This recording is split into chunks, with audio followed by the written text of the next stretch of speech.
All right. So I think we can get started now. So let me actually just start sharing my screen.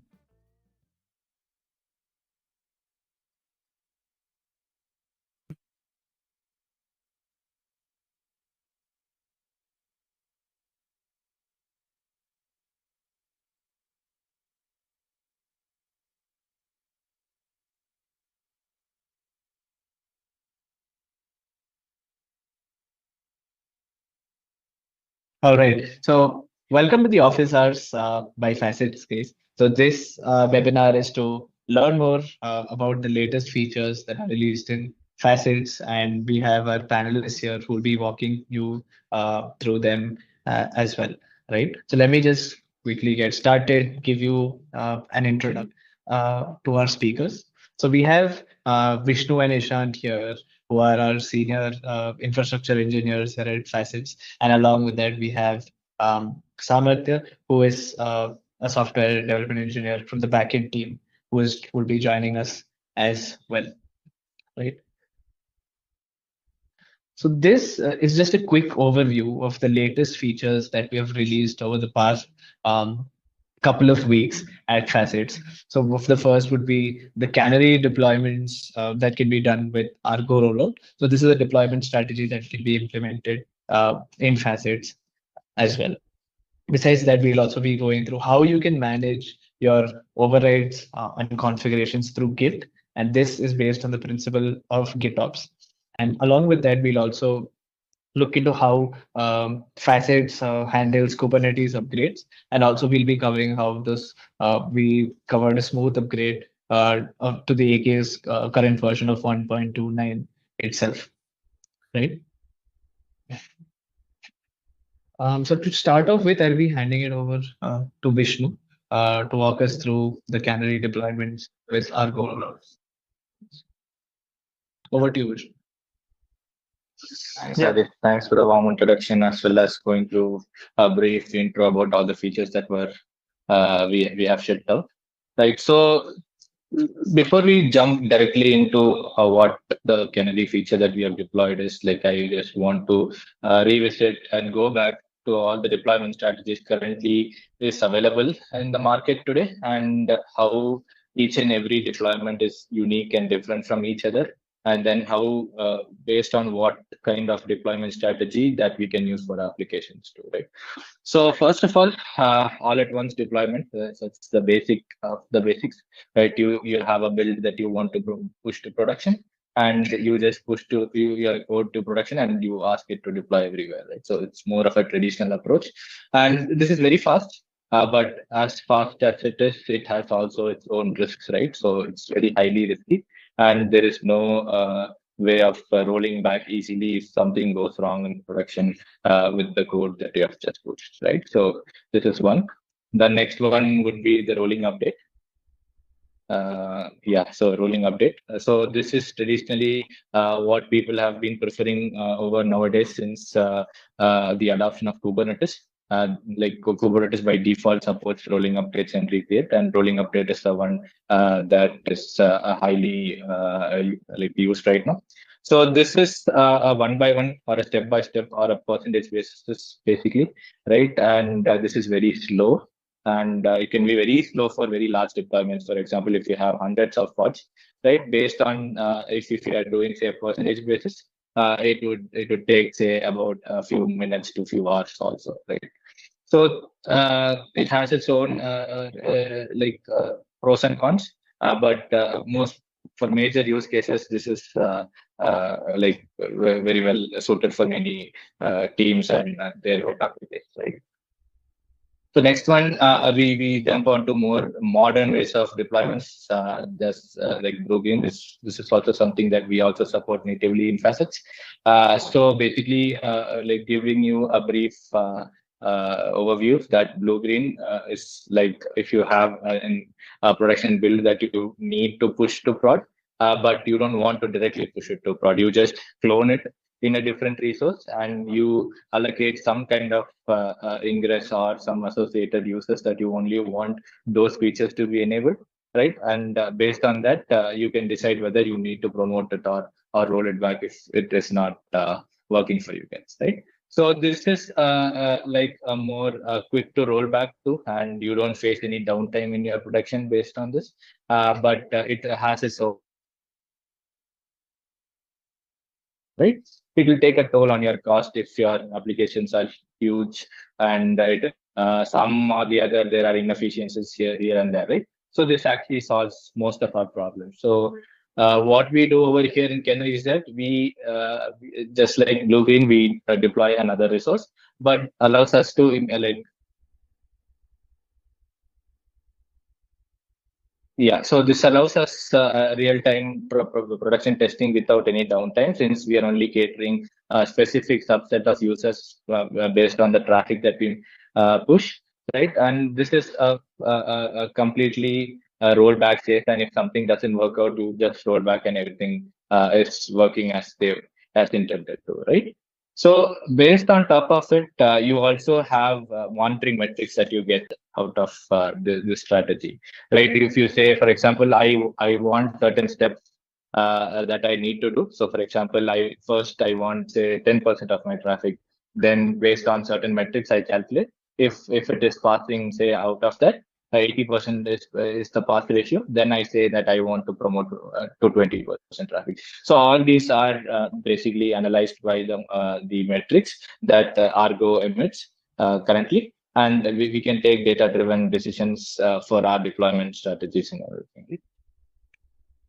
So the last one would be the flexibility, right? Just like I told you, how this is very flexible. That, for example, if you can pause your steps basically, right? So if you say currently I only want 10% of my traffic, and you can pause it indefinitely until somebody comes and manually promotes it to say I want it to 30% or even 50%.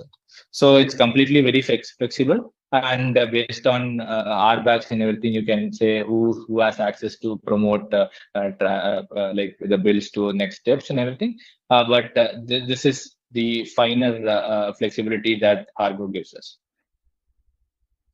So if you guys have any questions, you can put it on chat. Or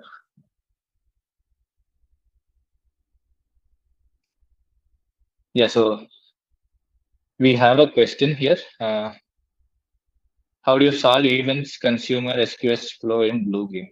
So currently, our support for Blue Green is only for applications and services right now, Mukesh. We haven't touched the queue-based access of how we do this and everything, right? So we only do application right now, and that is only supported by Argo currently. Like later on, when new requirements come, we integrate all these. Right? So we'll go to the demo right now. I think I'll share my screen. This will give you an overall idea of how Argo and Canary works together and how we have integrated this with Facets. So let me share my screen.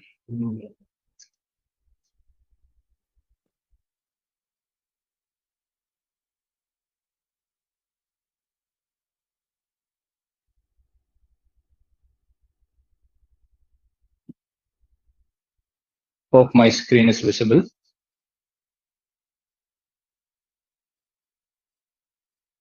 Yeah, so you guys must be familiar with the Facets UI, right? So this is a service that I have currently chosen for doing Canary, and I have named it as Canary Service. As I told you, there are so many traffic managers that are supported from Argo. So currently I use Istio. So as you can see, there's an Istio annotation, and I have already installed Istio in the cluster itself. So with this, I'll be able to create all my destination routes and my virtual service, and Argo will be able to understand if how much of traffic needs to go where to which spot, right? So I'll briefly go through the destination route as well as the virtual service. So over here, I have like a destination rule saying that I want the labels and app and stable services as Canary service, and my virtual service saying that I want certain destinations with weight say 90 and 10. So I want 90% of my traffic to go to my stable build and 10% of my traffic to go to the Canary build. So with this, Istio will be able to understand. But now, how do I make Argo understand what I need? So the strategy over here, I specify it as Canary, and over here I set weight that I have 10% of my weight. That 10% will translate directly into whatever virtual service that I write, and indefinitely pause. So this pause is basically saying that I go and manually promote, and I don't want Argo to take decisions on on behalf of me, right? So now say I have this currently running as Hello World v3. Let me. Okay, I've not shared my whole screen. Okay. Yeah. So you can see my terminal, right? So yeah, currently this is the ingress that this is used to deploy. So now I just do a curl command and see all my traffic is going to V3. Now I say that I want to make a new change, then I change to V4. So now if I change to V4, save changes, release now.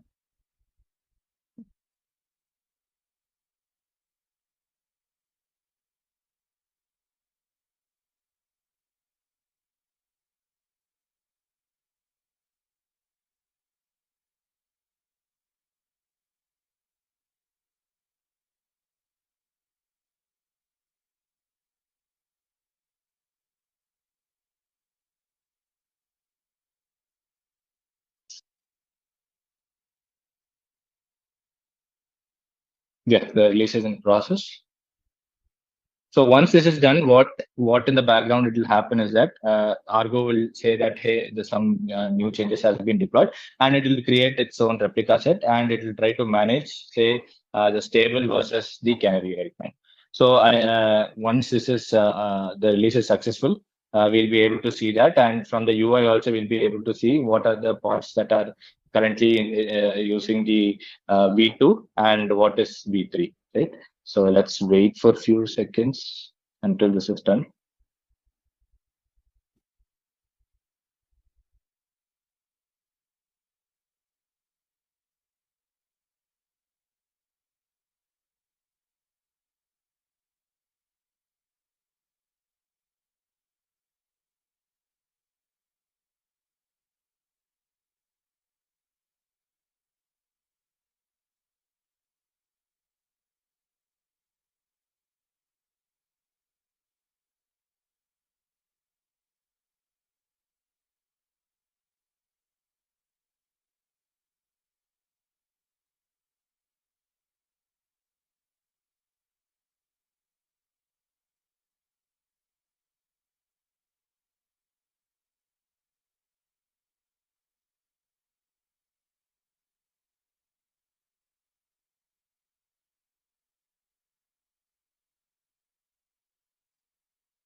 Yeah, so the release is successful right now. So if I go to my wall, this Canary Kubernetes. Yeah. So you can see there is a live version and a preview version. So the live version says that what is my current stable one, and the other one is the whatever changes that I've currently pushed, right? So if I say um, share my screen again. Yeah. So now,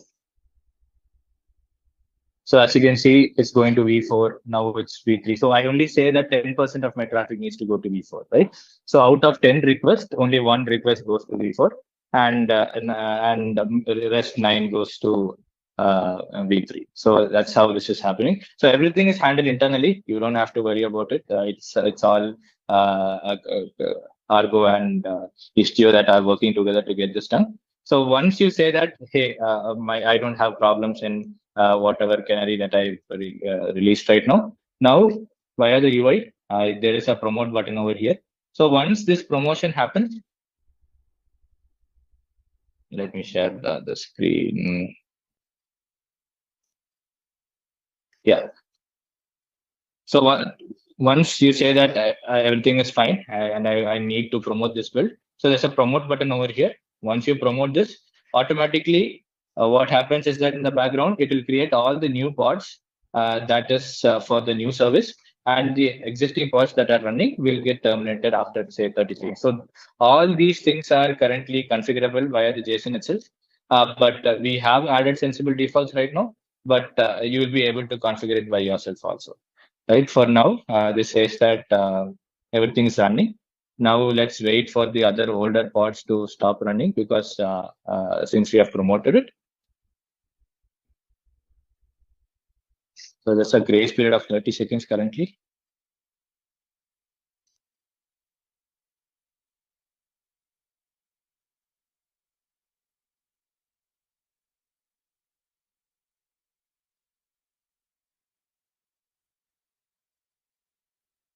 Yeah, as you can see, it's all terminating. Now, if I go to my terminal again and check if it's point to the right one, let me go. Yeah, I have the terminal open right now. Yeah, as you can see, all my requests are going to V4. So with this, so you have to, what you have achieved is that we have successfully pushed the build to prod using Canary, and now it's easily for using the UI, we can easily roll it back, or use more builds in order to promote it to production. Anything is possible, right? So currently, this is how it's done in Canary with Facets. So I think there are a few questions also. Okay.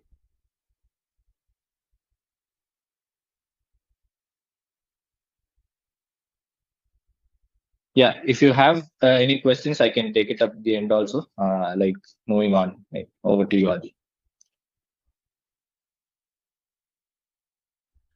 Thanks, Vishnu, for the great demo and a live demo of how we can actually do Canary deployments in Facets. Also, it was very insightful to also look at the other deployment strategies and how using either Blue Green or Canary would actually help folks in their day-to-day deployments as well, right? So, yeah.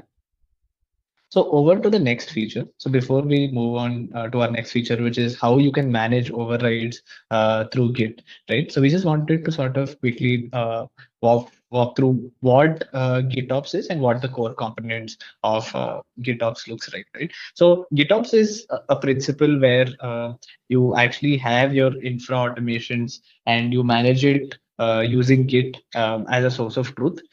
This sort of applies the best practices for infra management, because there is always a single source of truth or a single pane of glass that you can refer to as well.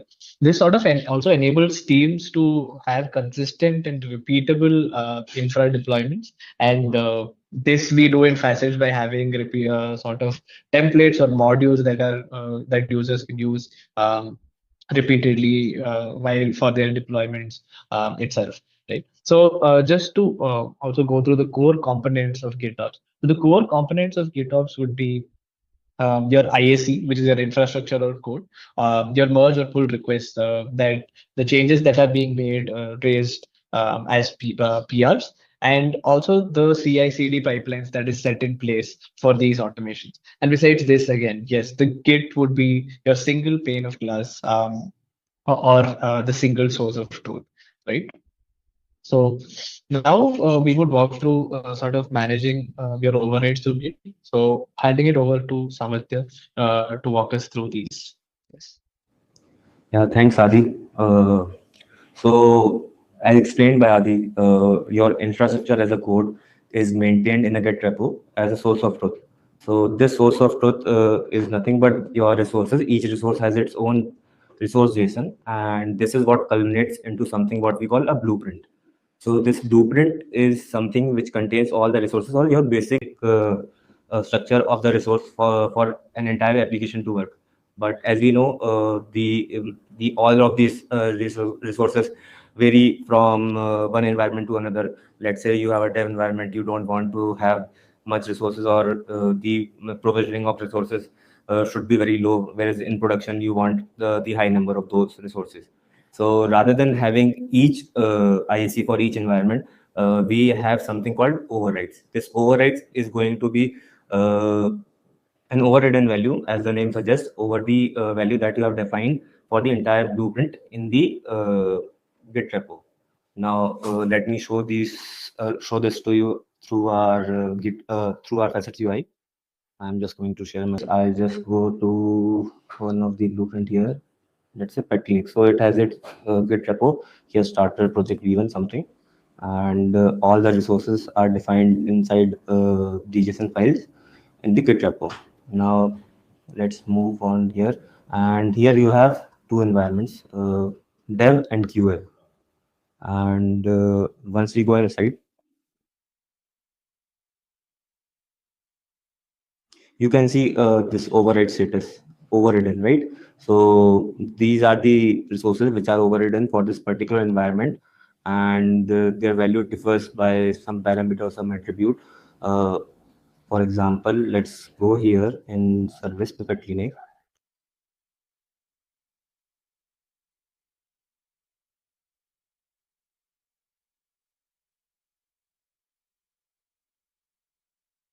So you can see the resource size defined for this particular service at clinic is 300 millicores, but for some reasons you may want to change it, and for this particular environment you can do that. All you have to do is just click on the edit button and you can change the value. Now once done, so this is what we call overrides, and this is what I have shown you through the Facets UI. Now this git manage overrides. Adi, can you please share the screen again? I'll stop sharing.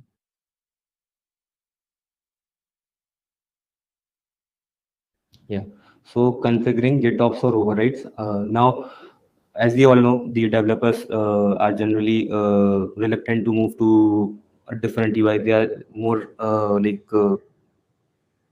comfortable working with their own IDs, and they just want to keep on working through the existing flow, which is generally through the raising the PRs via GitHub repository, and you don't want to do this by time switching the context from here and there, and this kind of creates a clutter in the mind of the developer.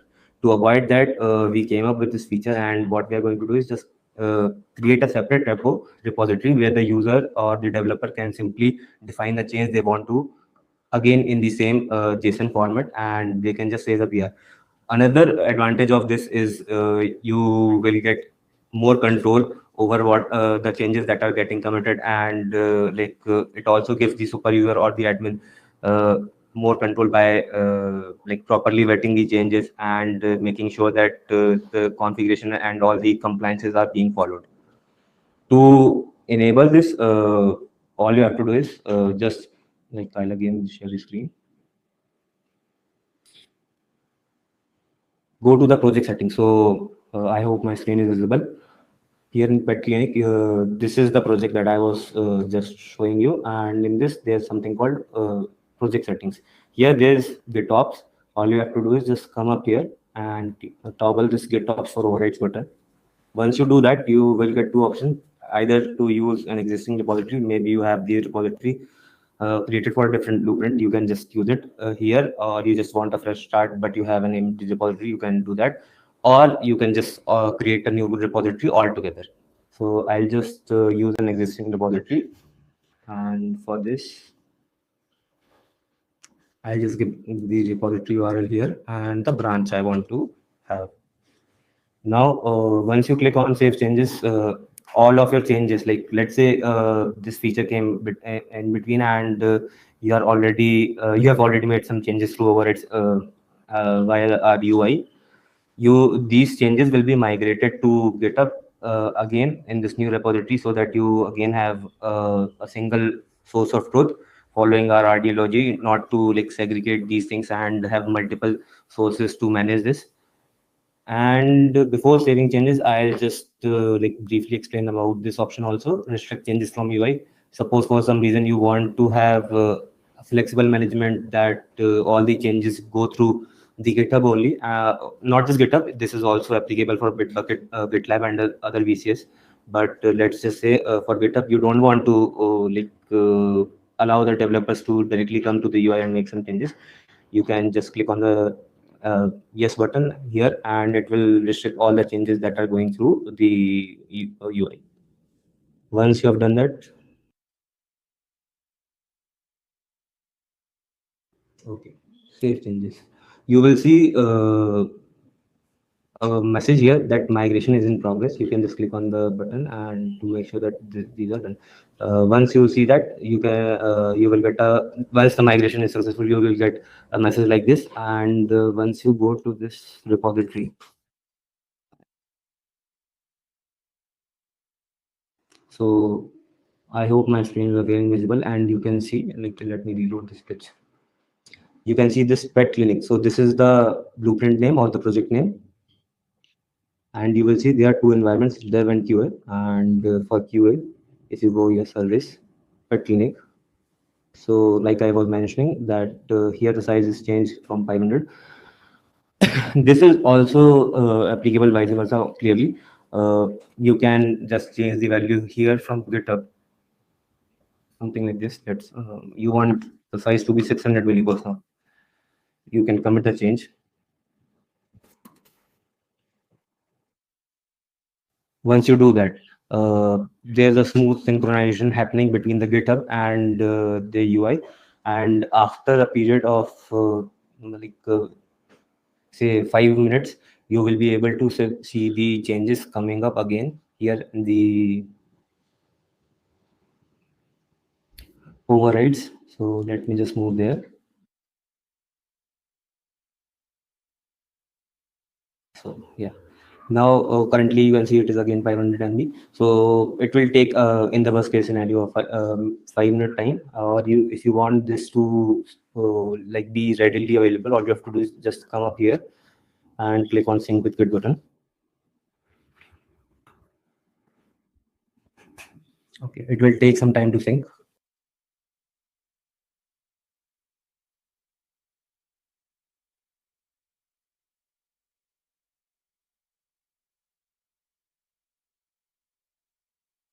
Okay. Now you can see the value is 600 millicores. This is coming from Git, and just to be sure, you can just go to the history, and you can see this is the commit ID that was done. You can see the commit ID here. This is the same commit ID here, and this was the commit that happened due to the migration. Yeah. So this, so I will just reiterate the benefits of this feature. Uh, First one is it is user friendly or developer friendly. It avoids the context switching, and user can just simply raise or basically write their code and push it to the GitHub, and they can just merge it once it is approved. Then second one is enhanced control. By enhanced control, it means that you admins and super users have like more control by basically having a look at every change that is going through, and nothing is improper or that is not compliance friendly. And then a third advantage is flexible management. So you can either use just the UI, you can either use the edit from Git option, or you can use both. Currently it is both. If I just go here and let me just change it again, settings,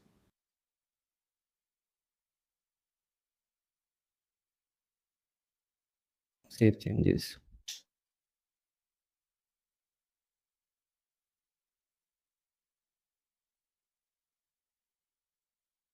So you can see this edit from Git button is disabled, and you have to just click on edit from Git button,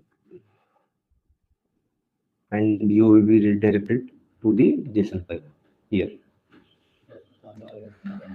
Yeah, so that's pretty much it. Feel free to drop questions in the chat. I'll be happy to answer those. Over to you, Adi.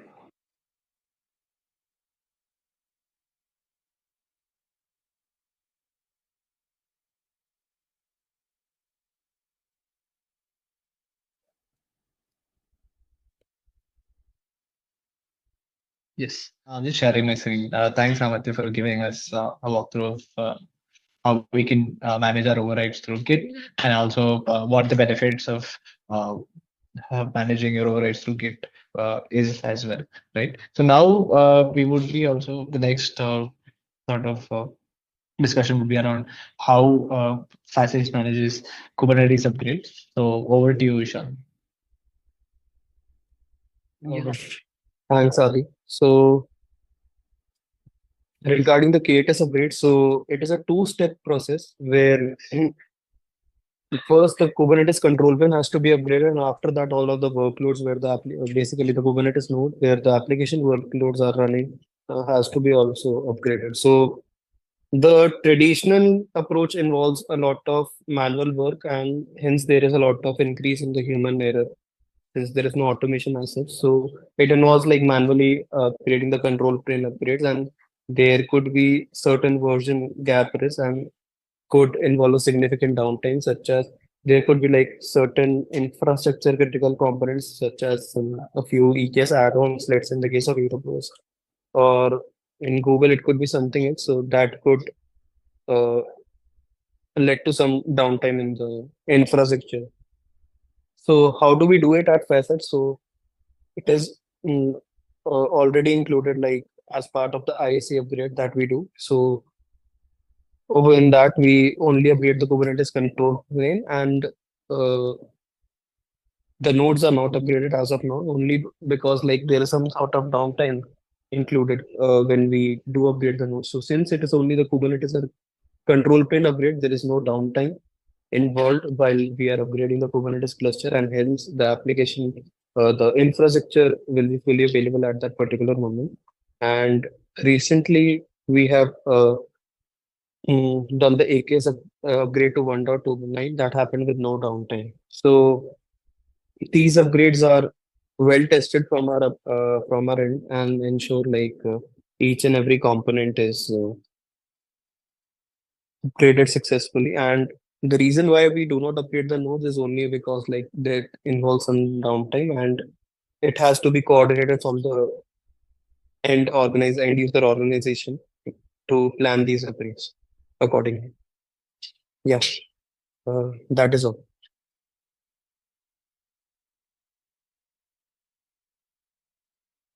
Uh, yeah. If you guys have any questions, like you can just post in Q&A session.